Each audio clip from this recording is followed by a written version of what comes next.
The Liverpool Daily Post and Echo, in association with Read in Partnership, present a business debate, the Read Debate.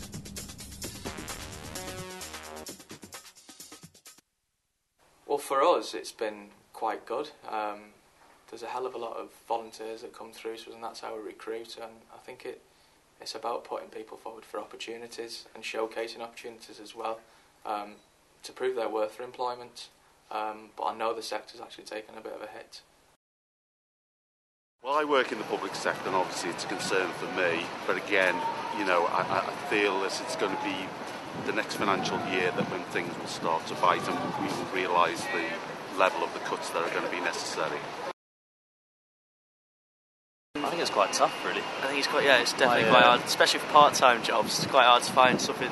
Well, they're part-time jobs. For me. They're not the end of the world, are they? But no. Like for bar workers, so there's a lot of bar work around. Yeah. But it's for graduates, it's a tough market to get into. Yeah. People are reducing, especially in the public sector. There aren't as many jobs. Martin, I thought one of the interesting, I don't know if it was a slip of the tongue, but comments made there by Adam Tilson, the marketing agency boss. Volunteers, he said. Are there people prepared to work for nothing at the moment?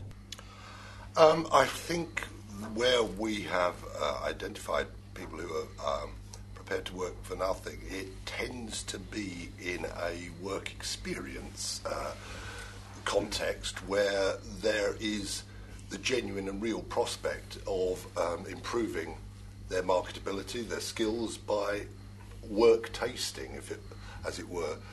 And Asif, there's an element of technology to your business. Are you getting applications from people who are overqualified for the work you've got on offer?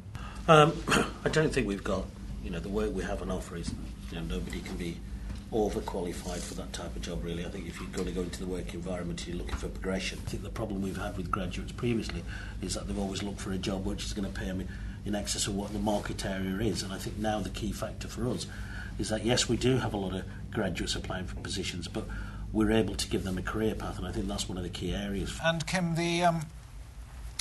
your work in the employment market in Liverpool, one of the big themes that Liverpool has tried is improved graduate retention.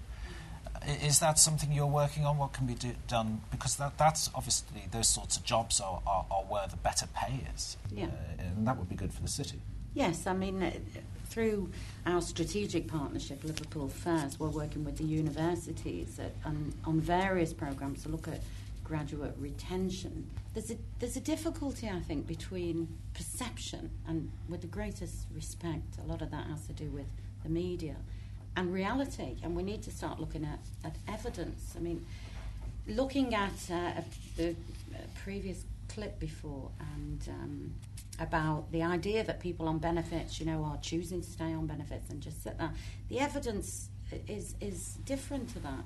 We've just been working with Job Centre Plus and Tesco, a new Tesco in Liverpool, and they had to close their recruitment telephone line after a few days because they had 1,000 applicants, and they had to close it at 1,000. So now that is an indication for 250 jobs, and this is an indication.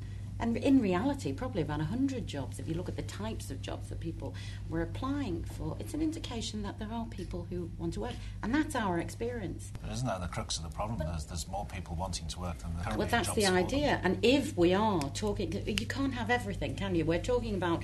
If you're talking about moving people off benefits, and then at the same time you're saying 7 people are chasing one job, you can't. What are those people going to do? So they are caught between a rock and a hard place, aren't they? Well, they are really, aren't they? And traditionally, companies like Reeds and the City Council through the Jet Centre have been trying to help people upskill to try and apply for other jobs, and that's what we've got to look for. As you said, that we have to look at where the growth areas are and prepare people for that. Otherwise, we will still have 1,000 applicants for the low-skilled jobs. Well, we've got one more video we'd like to show you.